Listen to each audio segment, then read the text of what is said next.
அண்மை செய்தியை பார்த்துக் கொண்டிருக்கிறோம். எல்பிஜி டேங்கர் லாரி உரிமையாளர்களின் வேலை நிறுத்தம் தற்காலிகமாக வாபஸ் பெற்றதாக அறிவிக்கப்பட்டிருக்கிறது. எல்பிஜி டேங்கர் லாரி உரிமையாளர்களின் வேலை நிறுத்தம் அறிவிக்கப்பட்டிருந்த நிலையில் அது தற்போது தற்காலிகமாக வாபஸ் பெறப்படுவதாக அறிவிக்கப்பட்டிருக்கிறது. அண்மை செய்தியாக பார்த்துக் கொண்டிருக்கிறோம்.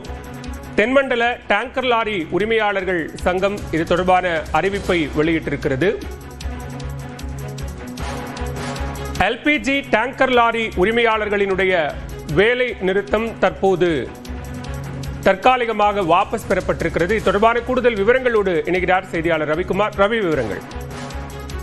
பாலவேல், அதாவது நாமக்கல்லை தலைமையிடமாக கொண்டு இயங்கும் எல்பிஜி டேங்கர் லாரி உரிமையாளர்களுடைய வேலை நிறுத்தம் இன்று காலை தொடங்கியது. குறிப்பாக அதாவது தமிழகத்தில் சென்னை, தூத்துக்குடி, மங்களூர், பெங்களூர் ஆகிய ஐஓசி பிளான்களில் இருந்து ஏற்றக்கூடிய எண்ணெய் நிறுவனங்கள் வாடகை பாக்கி 50 கோடி ரூபாயை தராமல் இந்தியன் ஆயில் நிறுவனங்கள் கடந்த 3 மாதங்களாக நிலுவையில் இருந்து வந்தது.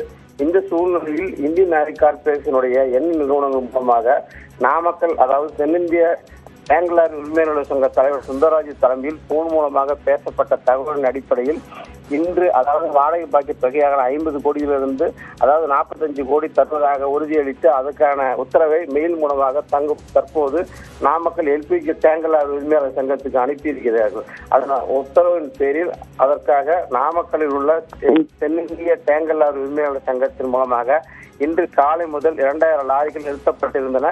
அதன் வேலை நிறுத்தத்தை தற்போது வாபஸ் வருவதாக அவருடைய தலைவர் சுந்தரராஜன் தெரிவித்த நிலையில் தற்காலிகமாக வேலை நிறுத்தம் வாபஸ் பெறப்பட்டுள்ளது. பாருங்கள்.